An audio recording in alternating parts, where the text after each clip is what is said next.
তখন রাত ৩টা। হঠাৎ বউয়ের ফোনে টিং করে মেসেজ আসে। হয়তো সাইলেন্ট করতে ভুলে গেছে। বেশিরভাগ সময়ই সাইলেন্ট থাকে। আমি পাশ ফিরে শুয়ে আছি।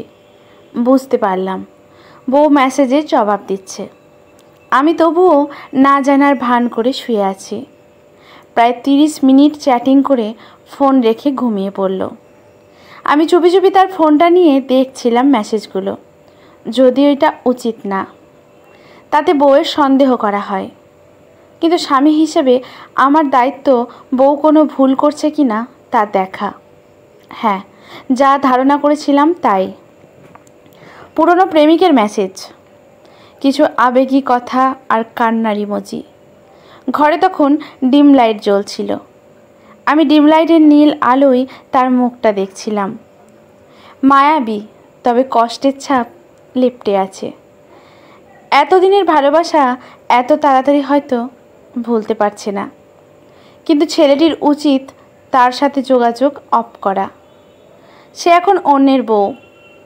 আমি যদি এখন বউকে এই কারণে অপমান করি আর কষ্ট দেই, তার জন্য ছেলেটি দায়ী। ভালোবাসলে এমনটি করা মোটেও যুক্তিযুক্ত কাজ নয়। আমি বউয়ের মোবাইলে ছেলেটির নাম্বার মুছে দিয়ে আমার আরেকটি নাম্বার ছেলেটির নামে একইভাবে সেভ করে দিলাম। তারপর ছেলেটির number call, message, block list করে দিলাম। বউ এতটা খেয়াল করেনি, তবে এতটুকু শিওর হলাম যে বউ নিজে মেসেজ করে না। ছেলেটি মেসেজ করলে ভালোবাসার টানে রিপ্লে করে।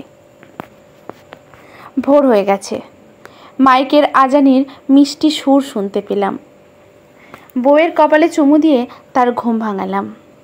যাও, অজু করে নাও, নামাজ আদায় করি। নামাজের বিছানায় বসে সৃষ্টিকর্তার কাছে প্রার্থনা করলাম বউয়ের মনে আমার জন্য জায়গা করে দিতে আর অতীতকে ভুলিয়ে দিতে। মোনাজাত শেষে বউ আমাকে বলল, আমাকে একটা নতুন সিম কিনে দিও, যে নাম্বারটা শুধু তুমি আর বাবা মা ছাড়া কেউ জানবে না। সৃষ্টিকর্তা আমার প্রার্থনা কবুল করেছে দেখে চোখ থেকে দুফোঁটা অশ্রু মাটিতে গড়িয়ে পড়ল। আজকের গল্পটি এখানেই সমাপ্ত।